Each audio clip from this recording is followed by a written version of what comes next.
Testing. Test. Oh, what's in my pocket? I wanted to sit down and talk about an experience I had the other day in a Lyft, or an Uber, I guess is what you can call it if you're not sure what a Lyft is. There was this lady, she was driving the vehicle, and she was talking about all these different things that she wanted to accomplish. She had a young daughter, and she said, my preteen, we go and we try and shop for swimwear, and we don't find any, because for preteens it's just very much so either you're completely covered and it's just too much and not very practical for actually doing swimming, or you're placed in with the teenagers, specifically the promiscuous teenagers who don't want to cover themselves at all. And so it's the line between dressing like a nun to the pool and a thong, right? And so she wanted to kind of go into fashion design for preteens in this space. And so she was talking about all these different times that she had actually sat down and started designing things and actually started to think through, what she was going to do. But it would always be start, stop, start, stop. She'd get into it, and then she's like, okay. I'm not sure exactly what the timeline was, but I believe she said it was around like a few months of just like kind of trying. But she's never really committed to it fully. And she had a very downward kind of demeanor about her in terms of the way that she spoke about her dreams. She wanted to work on that. And I was like, okay, well, if you don't want to pursue that right now, what's some other things that you're interested in? What are some other things that you're, looking at?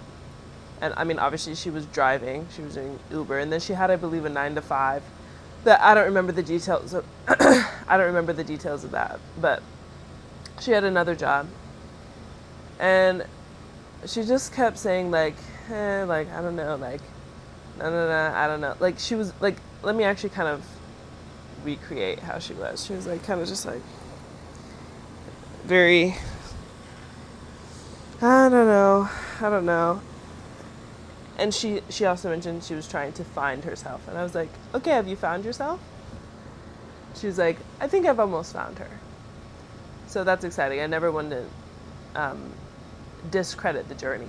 But there was so much walls that she was building up, so many things where it was like, I was asking questions about the tariffs and things like that, and if she had a brand, I was kind of asking her questions as if she already had the fashion brand, and like questions that a CEO should know how to answer, like, okay, how are you going to handle marketing? What are the materials that you're making this out of? And she was like, oh, we'll go through like different international sellers. And I was like, okay, awesome. How are you thinking about dealing with tariffs and different things like that? And she kept hitting the wall of I don't know, which I don't believe in I don't know being a wall. I don't know is actually a blessing, because it's like, okay, now I know exactly what I need to learn if I want to solve that problem. But here's the shift that a lot of people neglect to make. They say, I don't know, and then they think that that's the end of everything. And they literally walk up to the door and they turn around. I don't know simply means, okay, boom, let's ask Google. Let's go to a book. Like, let's literally go to the people in our lives who have had some sort of success or some sort of anything in it or whatever. Just essentially knock down the door. And she wasn't really portraying that to me. I wasn't really seeing that in her. But she did have these entrepreneurial ideas. And I'm like, okay, two things, right? Either you just shouldn't be an entrepreneur, or she doesn't recognize that building wealth is not just about you. It's not just about you. If you're somebody who's come from a long line of poor individuals, and maybe you're like, oh, I'm not poor, but I'm definitely not where I want to be. Okay, middle class.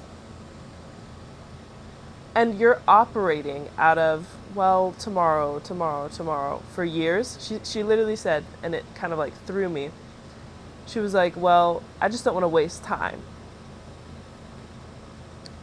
And she told me, she's been rummaging, what am I saying here?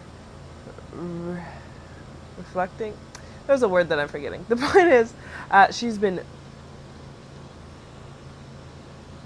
thinking about all these different ideas for multiple years, literally years. And I was like, ma'am, what? I literally had to stop her. I said, years? This should be a couple months kind of thing that you're like struggling with. But she was like, I just don't want to make the wrong decision. I don't want to waste time like I wasted time sitting down designing stuff. I said, ma'am, that was not wasted time. I told her exactly what Myron Golden says. I said, all work works. Some work works on you, and some work works for you. Here's what I'm trying to say here. She thought that just because she wasn't making money from her clothing and fashion design immediately, that was wasted time. Now, I'm not against cash flow. Feel free to have a job when you're first starting out. There's absolutely no problem. But trying to perfect and make everything perfect before even making a sale or essentially asking a question and stuff. It was very much so like, wow, like I see why you've been in this place, why you're still in this place. Because she didn't want to manufacture solutions. She wanted to manufacture stories about why she couldn't do what she wanted to actually do and what she literally saw a need for and that she had hand-to-hand experience with. So then she was kind of talking a little bit more. She was like, oh, I also want to do real estate investing. Like that's her big thing that she's working towards.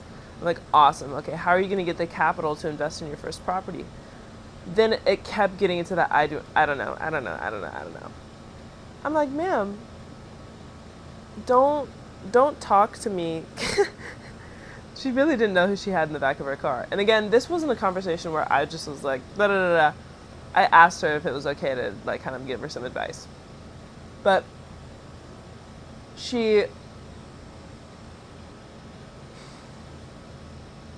did, okay, yeah, so real estate investing. And I was like, how are you going to get the capital for this? And she was like, well, it'll take a while. I'm like, yes, it most definitely will with doing what she's doing now in terms of DoorDash, all this stuff. But I can almost guarantee you that she's not investing that into something that's compounding, that's actually going to get her to that place. She's probably just surviving. And then she's like, okay, how can I find a way to survive a little bit better so that I can start finally thinking about. And I'm like, oh my gosh, we have to start from the problem and work backwards. Stop solving your issues, essentially making your problems more complicated by working from where you are today. She's like, okay, I want to invest in, or okay, I want to have some properties that I rent out, da da da. And she's like, okay, while I'm doing that, I would like to hire a designer for my fashion brand. I'm like, okay, makes sense. Delegate once you have an SOP, systematic operating procedure, systems operating procedure. I don't know why I'm forgetting the first word, but it's something operating procedure. And anyway, she's like, okay, I want to get the designer, keep the designer in my family. I'm like, awesome. Who's a designer in your family? She said, no one. We're making this more difficult than we need to. Sincerely. And so I just want this to be a reminder to you that, okay, back to real estate investing though. Sorry, I kind of got sidetracked there.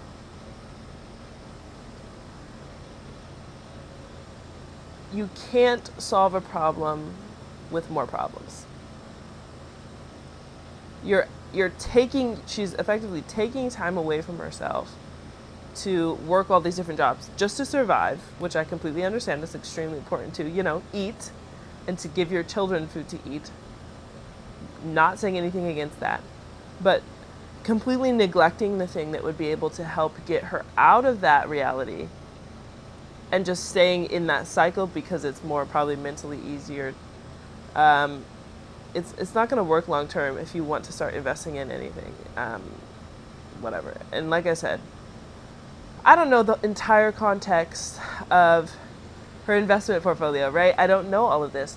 But what I do know was that the conversation that I was having with her was very much so me dragging her along and me kind of encouraging her, like, girl, like, get up. Like, you got this. Not exactly like that, but. And so I feel like she didn't have that kind of self-initiating aspect to her. And I think there's so many people who, yeah, they have a lot of money. Either their family has the money and they're learning how to manage it, or they built a business and now they've actually sold the business and now they're trying to get back into like the early stage entrepreneur, or they want to teach other people how to become like them. But they've left that self-initiating thing to the side. And they want to delegate, which is good. Delegation is amazing, and it's actually a necessity. But they're like, it's not. I don't want to say laziness. Laziness is probably a big part of it, but it's just like you literally have to break down the door. What do I call it? I call this becoming the guarantee. Nobody's going to get you every single result that you want, but you can definitely step in and put in the building blocks of the building that you want to build. A lot of people just don't want to be stonemasons. A lot of people just don't want to be the builder, the contractor that constructs the thing. And people want to be the supervisor without any blueprints. At some point in time, you're going to have to invest a certain amount of time and mental energy to get the thing that you need done. And most of the time, that's every day to a certain extent of deep work, a certain level of that. And so anyway, it was just so many walls that were being built up. Y'all, build bridges. Build bridges. And sometimes you need to build bridges backwards. Okay, you want to become a millionaire. Light work. Guess how people become millionaires? By making $1 million. That might seem obvious, or maybe it's like, why did you just tell that to me? They become millionaires by making $1 million. There's a million ways to make $1 million. I don't know who said that, but I completely agree. And you're either going to sell something one time for $1 million, or like $3 million, whatever you're selling, whatever. Or you're going to sell something that's worth less a lot more. So the first thing this comes down to is having something to sell, and also having the skill to sell, being ballsy, not risk averse enough to actually go out there and encourage people to, come with you, to invite people into your circle, and they pay for that. There's just so many things where it's like, okay, again, we're building walls. We're building up fences, and we're saying, hey, come on over. But we're saying it really quietly behind the fence, and nobody can actually hear you. And you actually don't have anything on the other side of the fence to like bring people to. And then you devalue yourself, so you actually are quiet on the other side of the fence, like you don't say anything as well. So it's like nobody even has any reason to come across the fence, if that makes sense. Yeah, a little bit of a rant there. But like, guys, build. If you have a calling on your life from the Lord Jesus Christ himself, if you know you need to be the first millionaire in your family, and you're building walls, ask the Lord to shift that mindset entirely, to rip it out at the seams, because you need to be somebody who sees faith as a baseline. Faith is not a bonus. It's a baseline. Yeah. Okay, so again, building wealth is not just about you. Her preteen daughter is going to be much happier if she has a wealthy mother and better swimwear. Like what? Like on top. And real estate that she can see her mom working through, talking to different people about helping build it up from the ground. All these different things. but the mother is putting up walls. Oh, I don't think I can do that. Oh, I don't know. I don't know. I don't know. I don't know. I don't know. I just don't know. I just don't know. If you never take responsibility over your life, you're never going to get anything that you want. You can't be a king. You can't be a queen. You can't be a priest without having responsibility. You can't. You can't. And stewardship doesn't mean, oh, I don't know, I don't know, I don't know, I don't know.